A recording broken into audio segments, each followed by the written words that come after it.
Let's talk about some things that I think you'll find very interesting, but also really set you up for success in the course. And this lesson, we're going to talk about the universal language of technical analysis, how it can apply in many different contexts.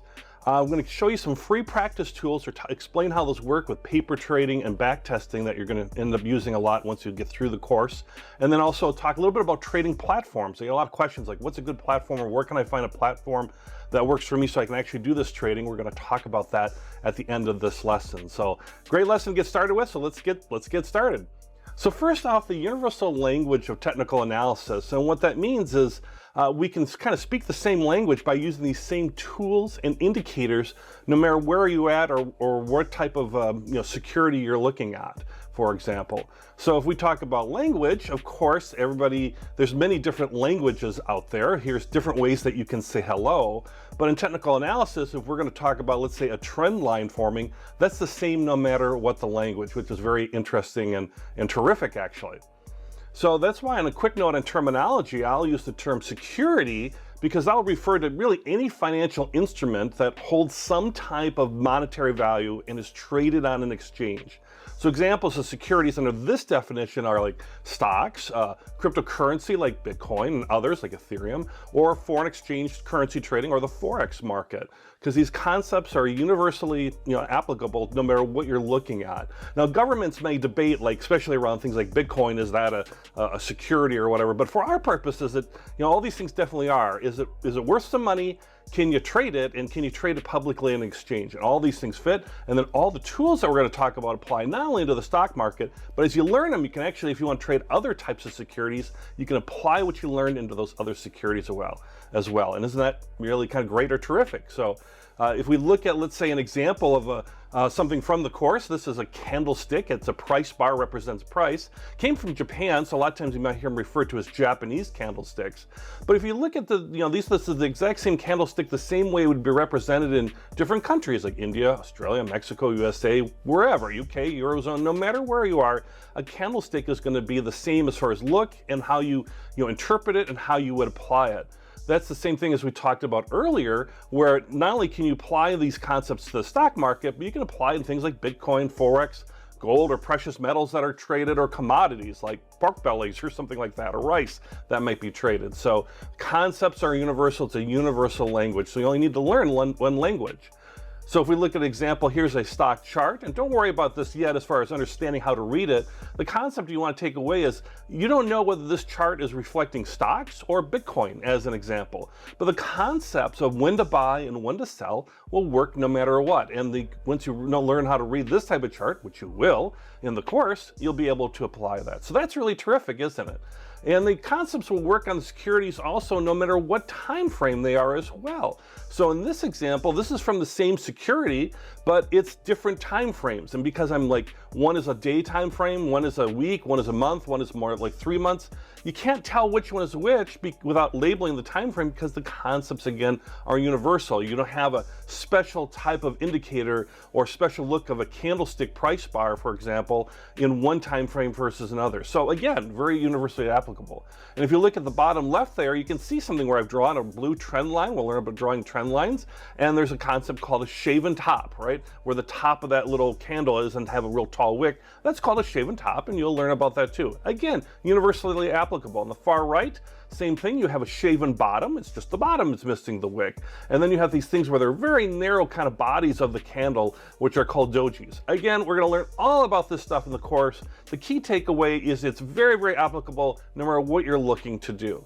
Okay, so that's great. But now you might be thinking too, like you're probably thinking early on, at some point you're going to say, as I go through the course, I'd like to try some of these ideas without risking any money.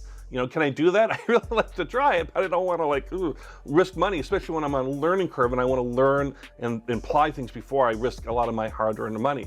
Can I do that? And the great answer is yes, most definitely. There's two ways to do that, and that's called paper trading and back testing. So let's take a look at each of those and how they work. So paper trading is where you can basically trade for free. Almost all, I think, online broker sites will offer this for free with, in effect, fake money, whatever your currency is, whether it's dollars or euros or rupees. But an online broker site will offer this type of thing for free. So you want to look for if they're offering paper trading. And all it is you basically get the practice for free. It's with fake money. It's a safe space where you can learn the mechanics of placing trades and building a portfolio and trying different things that you might learn through the course. And you can kind of get real comfortable with it before you start actually testing with money. So you're test driving these new investment indicators or tools that we're going to learn about, strategies and order types, whether it's a market order or a limit order or a stop order, all these things you're going to learn in the course. You can try it all without risking any money. So really look forward to paper trading. In addition is back testing. Also, you can find a lot of them for free on online broker sites. And again, you're using fake money. And what that is it's looking backward. Let's say through the course, I'm going to teach you how to develop strategies and you're going to learn the tools. And you're going to use these things and you want to test it to see what the results would have been in the past. Would it have succeeded in the past? No guarantee that it succeed in the future, but if it succeeds in the past, there's a very good chance it will succeed in the future. And you can kind of see your results there as well too. So basically you can build it, you can then input into the back testing program or algorithm as part of the online broker, and then you pull real data from the past, from the broker site automatically, and you can see your results. You can say, well, if I invested X number of rupees or dollars, and I put that in and I use this strategy, and this would have occurred, let's say, at a certain period in the past with a certain security, what would have been my results? Would I have made money? Would I have lost money? So back testing gives you a chance to, again, try your strategies and things before you start actually implementing them with real money. You see how these kind of go together? Paper trading is kind of letting you get practice the mechanics and trying different things, and back testing is kind of proving your ideas and thoughts that you learn through the course. So they work good in concert together. And they're very similar, and they're designed to basically practice what you learn in the course. Back test is looking at historical stuff. Paper trading is looking at the current type of market, how things would have looked at. And then the next step after you do back testing and paper trading would be live trading, which is really where you're now investing real money. Now you're an active trader, doing investments. So, and you might ask yourself, well, why would an online broker offer this type of powerful mechanisms for free? Why don't they charge for that? And some may, but the reason they do is they want you to be successful. I certainly want you to be successful, but they really want you to be successful because they want you to learn and use their system. They want you to trade real money eventually, and then they can charge fees against that trading. When you make a trade, some are no fee trades, and some trades, which might be a little bit more complex, again, we'll learn about them, they might charge you a small fee to conduct that trade. Either way, that's how the platform makes money. And the platform can't make money if you're not comfortable or happy with the platform.